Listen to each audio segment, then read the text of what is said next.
Hello, Internet! I've decided to take up writing, but so far I feel like my story is missing something.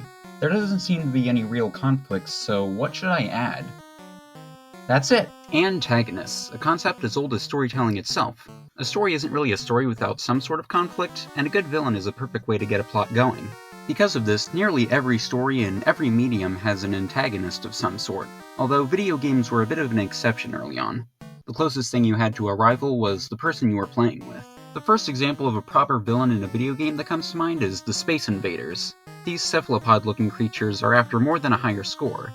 They advance towards you and fire with the intent to take over the world. Alien-like critters were the most prominent bad guys around this point, such as the insect-based Galaxians that dive-bomb you, or the avian invaders of radar scope that just barely peek out to attack. Now, the only way to beat any of these creatures was some good old-fashioned gunfire, but we can thank this little homunculus for giving us some variety. Pac-Man was the main introduction of characters to the video game sphere, featuring not only the titular Yellow Goblin himself, but a quartet of colorful ghosts known as Blinky, Pinky, Inky, and Clyde. Each one approaches Pac-Man in a different way, and don't get destroyed, but instead retreat back to the center of the maze, so they remain a consistent threat throughout the levels. We got to see even more of this with games like Donkey Kong and Sinistar.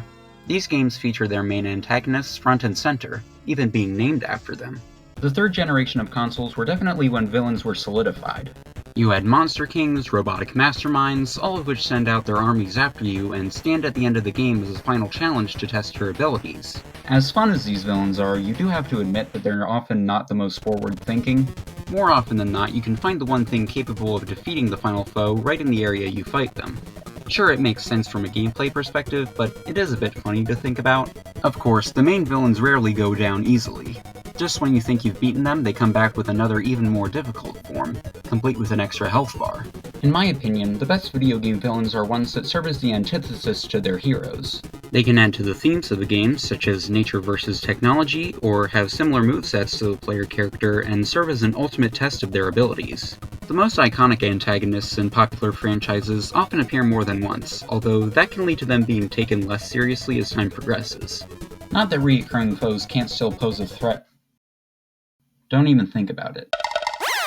It's just that they can start to lose a bit of their impact when they always come back.